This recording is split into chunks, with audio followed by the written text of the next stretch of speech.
Rail बिक गया, तेल बिक गया हवाई अड्डा, और यह सब बिकता देख के खुश है अपना जेपी नड्डा। मजा ले रहा है, मजा ले रहा है बे। देश की जनता का एक एक संपत्ति बेच के मजा ले रहे हो, मजा ले रहे हो। ये देश की जनता तुमको उखाड़ के फेंक देगा, लेकिन आपको दोबारा जन्म लेना पड़ेगा उस राहुल को डराने के लिए। आई चैलेंज यू, आपको दोबारा दोबारा जन्म लेना पड़ेगा। ये मेरा चैलेंज है आपको। वो राहुल गांधी कभी नहीं डरने वाला है आपसे। राहुल गांधी को डराओगे वो डरने वाला नहीं, उसको जितना दबाओगे वो स्प्रिंग है, वो उछलता है। ये बीजेपी का विधायक, चार बार का विधायक, चुल्लू भर पानी में डूब जाओ, ये ऐसा बयान देता है हमारी सैनिक बहनों पर। तुमको तो चुल्लू भर पानी में डूब कर मर जाना चाहिए रे। भैया बड़ा परेशान है, सुबह से लाइन में खड़े थे और एडमिट कार्ड सुधार के लिए आए हैं। कल मेरा एग्जाम है, 5000 दो, अभी सुधार करवा देते हैं। तो इस विश्वविद्यालय में 150 नंबर 100 नंबर के एग्जाम में कैसे आ गया? 150 आ गया। अरे मेरे पास साक्ष्य है, 100 नंबर के एग्जाम में 150 नंबर आता है इस विश्वविद्यालय में। क्या समस्या है यूनिवर्सिटी में? यूनिवर्सिटी में अनेकों समस्या है, कितना गिनती करवाएंगे। अनेकों समस्या है, गिन नहीं पाएंगे। एडमिट कार्ड के नाम पर धांधलेबाजी, रिजल्ट के नाम पे धांधलेबाजी, नाम सुधार के नाम पे धांधलेबाजी, खुद ही नाम गलत करो और खुद ही सुधार करो। तो छात्र छात्राओं से ठगैती का धांधलेबाजी, कितना गिनती करा। मतलब खुद ही नाम गलत में प्रिंट कर देता है और उसके बाद सुधारने जाइए तो उसमें वो धंधलेबाजी करता, पैसा उगाही करता, धन उगाही। एक नहीं, आपको लगभग 50 नहीं, हम तो उसी विश्वविद्यालय में रहते हैं और कभी गिनने का मौका मिला हमको एक बार, तो हमको तो 250 दलाल मिला वहाँ इस यूनिवर्सिटी में। दलाल रहता है यूनिवर्सिटी में पढ़ने का, पढ़ाई करने का जगह भाई।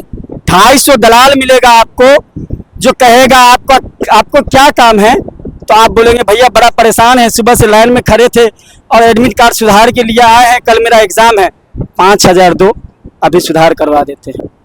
ये डाटा सेंटर उत्तर प्रदेश से आया हुआ है, यहाँ पर प्राइवेट सेक्टर का डाटा सेंटर है और अनेकों दलाल को बैठाकर यहाँ पर दलाली करवाता है और छात्र छात्राओं के भविष्य को बर्बाद करता है। अब छोटा सा बात है पत्रकार महोदय, आप एक बात बताइए, हम आपसे सवाल पूछना चाहेंगे। 100 नंबर का एग्जाम रहेगा आपका, मीडिया का, मान लीजिए आप एग्जाम देने बैठे पत्रकार का, 100 नंबर का एग्जाम रहेगा, आप टॉप लेवल के स्टूडेंट है, तो कितना नंबर ले आएंगे?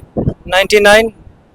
150 नंबर नहीं ला पाएंगे। 150 कैसे आ जाएगा महाराज, क्या बात करते हैं? तो इस विश्वविद्यालय में 150 नंबर 100 नंबर के एग्जाम में कैसे आ गया? 150 आ गया। अरे मेरे पास साक्ष्य है, 100 नंबर के एग्जाम में 150 नंबर आता है इस विश्वविद्यालय में। एडमिट कार्ड पर मोदी जी का फोटो आता है। हमको तो बड़ा खुशी हुआ 2022 में ये देखकर कि मोदी जी का फोटो आया, हम खुशी से झूम उठे, भाई मोदी जी के साथ एग्जाम देने का मौका मिलेगा। नाम नहीं दे, नाम पता चला कि भैया वो एडमिट कार्ड जो है गलत रूप से प्रकाशित किया गया था। मोदी जी का फोटो था, मोदी जी का। अब वैसे मोदी जी का फोटो कहाँ से आएगा भैया, वो तो अनपढ़ प्रधानमंत्री है साला। हम भी सोच के परेशान हो गए, भैया ये 12वीं पास नहीं है जो आदमी, वो ग्रेजुएशन का एग्जाम देने कैसे आ गया? असत्य बात है। उसके ग्रेजुएशन के पहले से मोदी जी ग्रेजुएट है पहले से। अरे क्या बात कर रहे हैं, इसीलिए बोलते हैं कि 12वीं के बाद बच्चों को 12th करना चाहिए। मोदी जी ने कहा था, तो उन्होंने, अब वो बोलते हैं, वीडियो यूट्यूब पर मिल जाएगा। अब वो जो बोलते हैं लाडला राहुल गांधी को। हाँ मोदी जी वो देश के लाडले हैं, वो लाडले हैं जिसने अपनी दादी को मरते हुए देखा इस देश के लिए। वो लाडले हैं जिसने अपने पिता को बम से विस्फोट होने के बाद टुकड़ों में पाया था। उस राहुल गांधी को डराओगे जी? आपसे डरेगा? अरे आपसे डरेगा वो? कैसी बात कर रहे हो? ना राहुल गांधी कभी झुका था, ना कभी रुका था। उस आंधी में राहुल गांधी कश्मीर तक गया, कन्याकुमारी से लेकर कश्मीर तक एक एक लोगों से मिला, छात्र संवाद किया लोगों से, SC ST OBC अनुसूचित जाति मुस्लिम समाज के जनरल कास्ट के हर एक लोगों से रोड पर मिले, उनकी समस्याओं को सुना। उस राहुल गांधी को डराओगे? अरे मोदी जी बोलना नहीं चाहते हैं, वैसे आप हमारे गणमान्य हैं, लेकिन आपको दोबारा जन्म लेना पड़ेगा उस राहुल को डराने के लिए।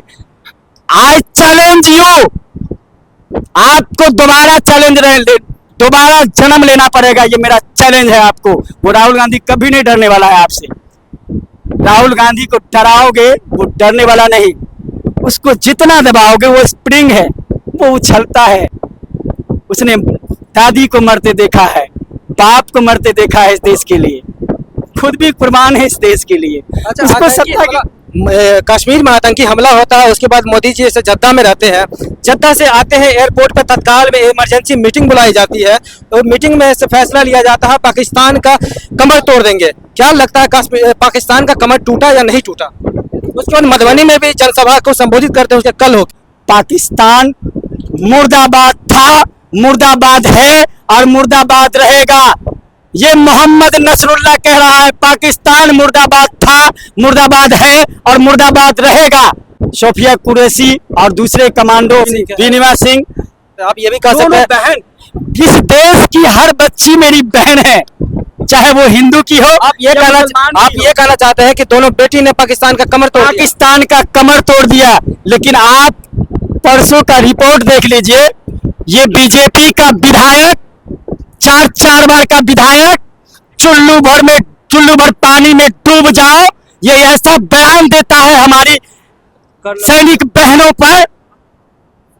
तुमको तो चुल्लू भर पानी में डूब कर मर जाना चाहिए रे।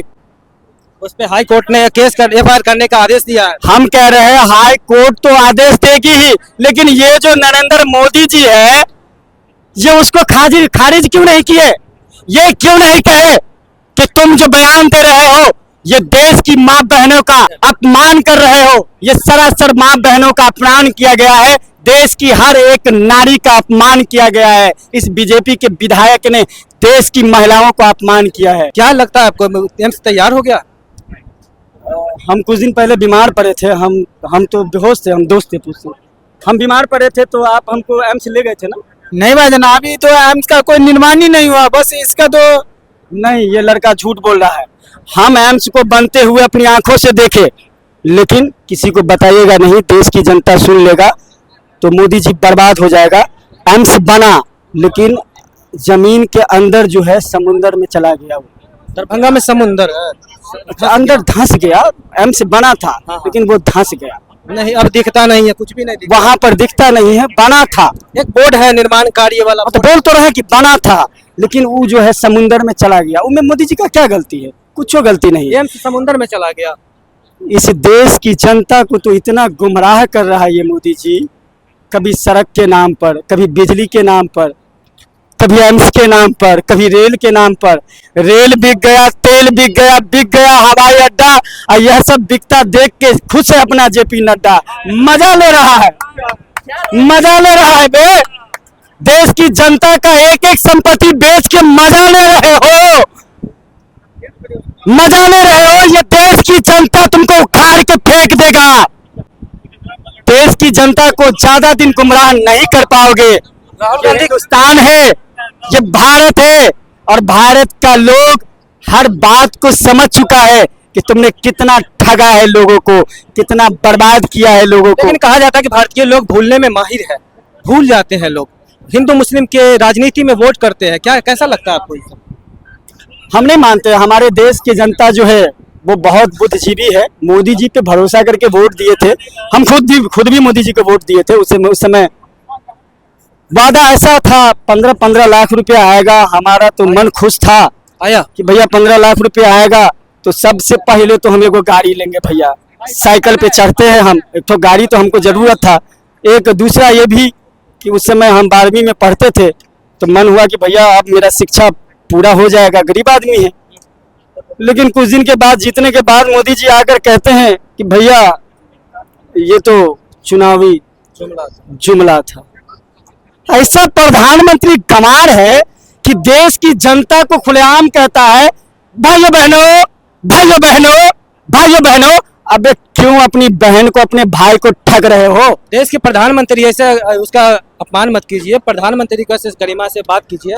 हमारे आदरणीय है वो, आदरणीय है। आदरणीय है वो, देश के प्रधानमंत्री हैं, लेकिन बकलोल हैं, गंवार है, जाहिल है, जो 12वीं के बाद 12th करने के लिए कह रहा, इसके पास डिग्री तक नहीं है। डिग्री देखिएगा प्रधानमंत्री का, क्यों नहीं? राहुल गांधी का डिग्री देखा है भैया राहुल गांधी का डिग्री लेके घूम रहे हैं आप चले जाइए आप ना। तो राहुल गांधी डिग्री लेके आए थे। आप हमारे राहुल गांधी जी का डिग्री तो जिस यूनिवर्सिटी से पढ़ के आए हैं, दुनिया के सबसे बड़े यूनिवर्सिटी, आप वहां जाकर ऐसे उनका नाम बोलिएगा, आपको सारा डिटेल्स मिल जाएगा, कितना दिन रहे, कितना दिन पढ़े। और मोदी जी जब से आप बोले ना 12वीं के बाद 12th करना चाहिए बच्चों को, आजकल हम अपना डिग्री लेके घूमते हैं कि हमारा एडमिशन अगर 12वीं के बाद होता तो हम 12th में करवा लेते फिर दोबारा। डिग्री लेके आए थे आप। देख रहे हैं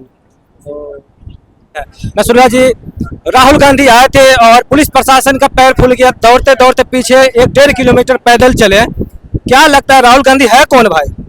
पुलिस प्रशासन का तो सिर्फ पैरे फूला है। मोदी जी जब से सुने ना कि राहुल गांधी जी SC ST और OBC और अनुसूचित जाति के बच्चों से हॉस्टल में बात करेंगे तो मोदी जी का तो सांस भी फूलने लगा था। ऐसा क्या? जी, सांस नहीं फूलने लगा तो रोके क्यों? देश की जनता को बताना चाहते थे, सिर्फ बात करने की बात आई तो मोदी जी का सांस फूलने लगा, उसको डर लगने लगा। और मोदी जी डरते हैं राहुल गांधी से? डरते हैं? हाँ। अरे वो मरते क्या नहीं करते हैं, अच्छा, ऐसा हाल है उसका। क्या मतलब कैसा डर है मोदी जी को? डर इस बात का है, डर इस बात का है कि जो घोटाला, जो गुमराहपन देश के SC ST OBC अनुसूचित जाति मुस्लिम समुदाय के लोगों के साथ ये मोदी जी कर रहे हैं, वो कहीं भांडा न खुल जाए, वो बात न खुल जाए। ये देश की संपत्ति जो मोदी जी बेच बेच कर अपने मित्रों का झोला भर रहे हैं, कहीं ये बात न खुल जाए, इस डर से मोदी जी का सांस फूलने लगा कि राहुल गांधी जी अंबेडकर आवास में जाएंगे,